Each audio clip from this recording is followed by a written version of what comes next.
mucho hacerlo, poco en destruirlo, y rehacerlo costará más todavía.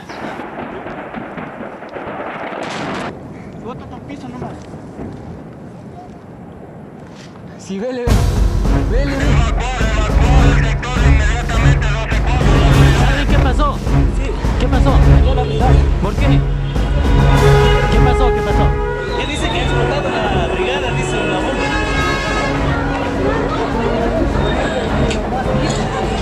Tranquilos, tranquilos.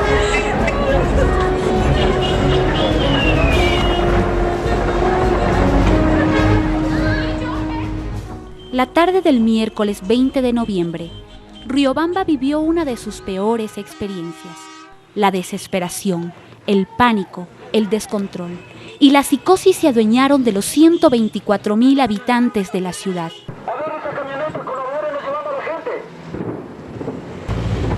Es justo al lado de los cuartos de los militares. Es justo al lado. ¿Usted vive cerca? Al frente. ¿Miró la primera impresión? Acabo de venir de mi casa y es justo al ladito de los cuartos de los militares. ¿Sí? Quizás no van a los que estén aquí a full ahí adentro. Que en un principio no sabían qué es lo que sucedía. El reloj marcaba las 4:15. La ciudad se volvió un caos. Sí, vele, ve. Sino que se baja la batería, ve. Ahí abajo, Ay. Chico, para arriba. Tu madrecita, un pajarito. Oye, Mario, bájale por abajo. Psicológico esto. Bájale hoy. Oye.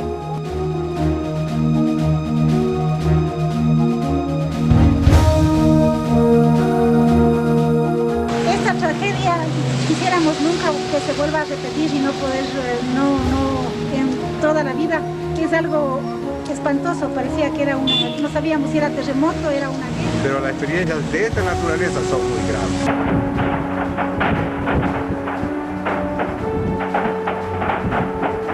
Quizás no hayan muertos, pana, los que estén aquí a full ahí adentro. O sea, los que les hayan caído en el ejército adentro. Está de sorpresa todas las manos. ¿Cómo crees que estuviste? Shush.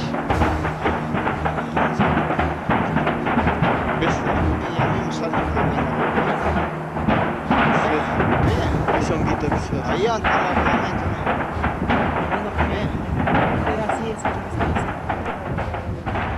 Casas, vidrios, ventanas, puertas, techos de las viviendas de nuestra ciudad se vinieron al suelo, ocasionando cuantiosas e incalculables pérdidas físicas. Un asombro tremendo de que prácticamente no sabíamos ni qué es lo que hacíamos. Lo único que sabíamos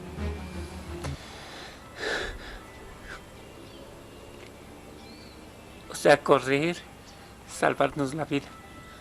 Eso es lo que teníamos que hacer. Los ciudadanos sufrieron un estrés postraumático provocado por la onda expansiva de la explosión.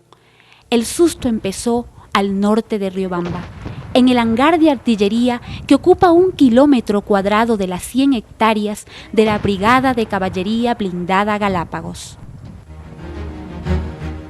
Con lo psicológico, a lo mejor no nos podremos recuperar nunca y tampoco se han preocupado de eso los poderes centrales. Militares y personal civil salieron despavoridos, corrieron aterrorizados y con la única disposición de empujar a la población a 15 kilómetros de distancia, ya que la ciudad estallaría en 1000 pedazos. Quedarse allí era para morir. Debería buscarse un lugar seguro. Esto es tan solo un recuerdo traumático de aquel miércoles negro, 20 de noviembre.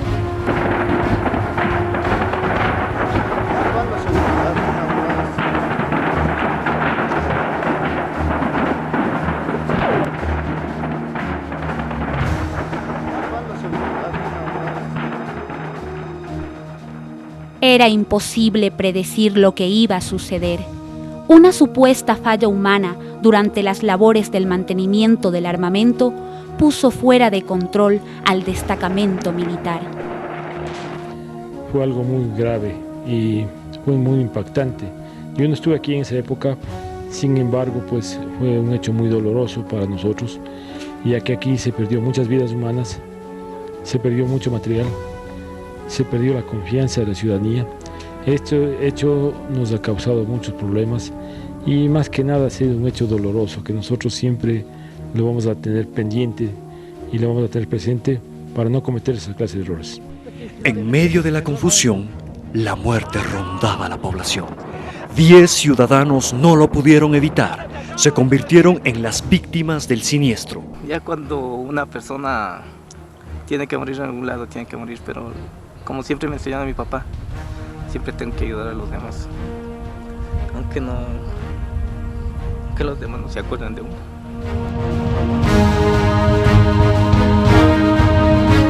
En el lugar de la explosión no hubo un muro ni un árbol en pie, solo restos de fierros retorcidos, pedazos de bloques, vidrios pulverizados, 18 hangares afectados. El museo, el cine se quedaron sin pantalla ni cartelera y municiones esparcidas por todo lado.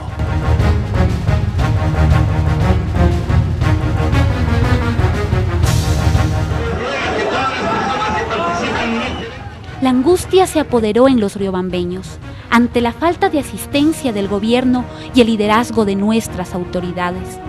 Se provocó una paralización provincial, suspensión de las elecciones y como consecuencia se firmó un decreto ejecutivo en donde el gobierno se compromete a pagar todos los gastos de reposición de daños ocurridos. Las diferentes instancias del Estado, vuelvo a hablar del Estado, no cumplieron. Hasta hoy no cumplen y solo esperan que desde la ciudad se haga todo, se demanda de la ciudad todo, se demanda del alcalde, del consejo todo, cuando el decreto es muy claro, el Ministerio de la Vivienda, el gobierno nacional en definitiva tenía que estar aquí todos los días del año o de los 2 años, el tiempo que dure la reconstrucción. Ha fallado el Estado.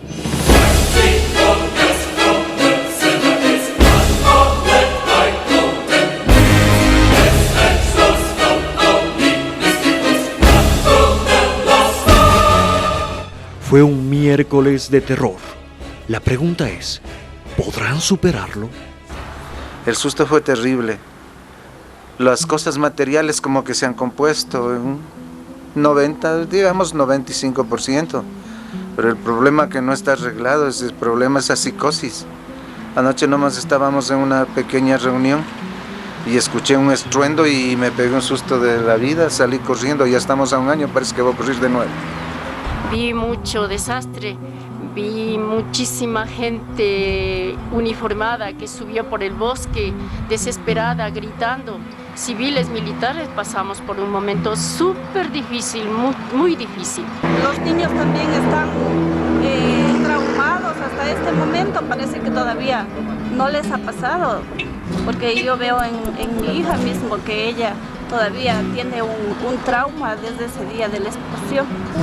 Yo no quiero que haya cuarteles porque después de la explosión vinieron unos señores así a vernos como bichos raros. Y a mí no me gustaba porque pareciera un circo, que nos estaban viendo como unos animales. Había mucho incendio, era como ver juegos artificiales con muchos colores y mucho ruido y con el miedo al mismo tiempo. Vimos animalitos, todavía hay gente, padres queriendo buscar a sus hijos que estaban aquí entrenando. Pero ya al ver que no había nada y que parte de la casa estaba en el suelo, nosotros salimos porque en verdad dijimos, bueno, esto es grave. El peligro sigue latente hasta que el ejército retire el peligroso material bélico que tiene almacenado. Mientras tanto, los riobambeños, y quién sabe si en general los ecuatorianos de sectores aledaños a los cuarteles del ejército, vivimos con una bomba de tiempo. Un cuerpo militar que siempre está listo a combatir al enemigo. Pero ¿existen realmente los planes de contingencia que permitan superar este tipo de desastres? La incertidumbre e inseguridad son evidentes. Hoy, realmente, ¿a quién debemos temer? La tragedia que conmocionó a Riobamba el pasado 20 de noviembre del 2002 ha marcado un destino incierto en los habitantes de la ciudad bonita. Ya no somos los mismos. Nos arrebataron nuestra tranquilidad y nos humillaron al tapar con migajas esta horrenda destrucción. Somos sangre de puruáes, somos emprendedores. Forjaremos el presente y el futuro de una verdadera ciudad bonita.